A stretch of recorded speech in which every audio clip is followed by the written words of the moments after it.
Jana wakati tumepanga safari ya kuja hapa, ati watu wengine kule Nairobi, watu wa vitisho, wanasema ati tukikuja hapa Zombe nyinyi mtaturushia mawe.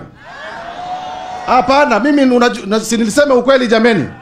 Ati pale kwa bunge jamaa akakuja akaniambia nyinyi mkienda pale Zombe ati mnaenda kwa Nimrod Mbai, watu wa Zombe watawafukuza. Nyinyi ndio mlikuwa mmetuma huyo mtu alikuwa anasema atatufukuza? Wale wanasema shetani ashindo wanyonyeshe kwa mkono. Tumekuja hapa mambo mawili.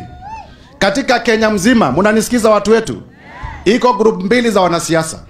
Iko group ambayo inataka maendeleo. Iko group ambayo inataka Kenya iungane pamoja. Iko group ambayo inasema hatutaki ukabila Kenya. Iko group ambayo inasema kila Mkenya ana haki, ikuwa alipigia serikali kura au hakupigia serikali kura, ana haki ya kupata maendeleo. Hiyo group inaongozwa na Mheshimiwa Rais William Ruto na Profesa Kithure Kindiki. Sijui kama mmenielewa. Mmenielewa watu wa Zombe? Ile group ambayo inatakia wananchi wa Kenya mema. Ile group ambayo inasema tutengeneze barabara zikuwe za lami. Ile group ambayo inasema watu wa Zombe wanataka maji. Ile group ambayo inasema vijana wapate kazi. Hiyo group inaongozwa na William Samoei Ruto na Abraham Kithure.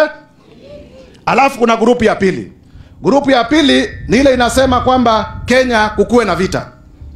Group ya pili ni ile inasema kwamba nyinyi ambao hamuna shares nyingi kwa serikali msitengenezewe lami.